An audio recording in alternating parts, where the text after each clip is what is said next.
Transfer market খুলতে এখনও অনেক দেরি, কিন্তু তার মধ্যে পরবর্তী সিজনের জন্য নিজেদের দল আরও শক্তিশালী করার ব্যাপারে মাঠে নেমে পড়েছে মোহনবাগান। গ্রেগ স্টুয়ার্টকে ছেড়ে দেবে মোহনবাগান এবং তার পজিশনটাতে এক ভালো মানের বিদেশি নিজেদের দলে আনার চেষ্টা করছে মোহনবাগান। তো তাদের শর্টলিস্টে থাকা এক বিদেশির নাম উঠে এসেছে আমাদের সামনে। প্লেয়ারটির সম্পর্কে সমস্ত ডিটেলস আমরা আপনাদের সামনে তুলে ধরছি। তার আগে সকলে চ্যানেলটিকে সাবস্ক্রাইব করে রাখুন মোহনবাগানের সমস্ত ট্রান্সফার আপডেটস পেতে। প্লেয়ারটি আর কেউ নয়, 35 বছর বয়সী Bengaluru FC central attacking midfielder Alberto নাগুয়েরা।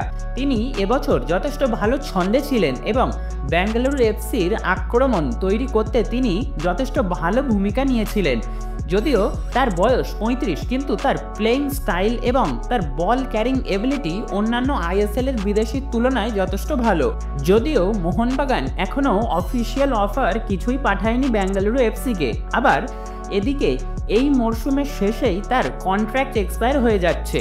তো দেখা যাক মোহনবাগান তাকে কোনো অফার পাঠায় নাকি বেঙ্গালুরু এফসি তাকে কন্ট্রাক্ট এক্সটেনশন অফার করে। আপনাদের কি মনে হয় মোহনবাগান কি অ্যালবার্টো নাগুয়েরাকে নিজেদের দলে নেবে, নাকি তারা অন্য কোনো বিদেশির দিকে নজর দেবে? সেটি আমাদের কমেন্ট বক্সে অবশ্যই জানান এবং ভিডিওটি ভালো লেগে থাকলে বন্ধুদের সঙ্গে শেয়ার করে চ্যানেলটিকে সাবস্ক্রাইব করে রাখুন।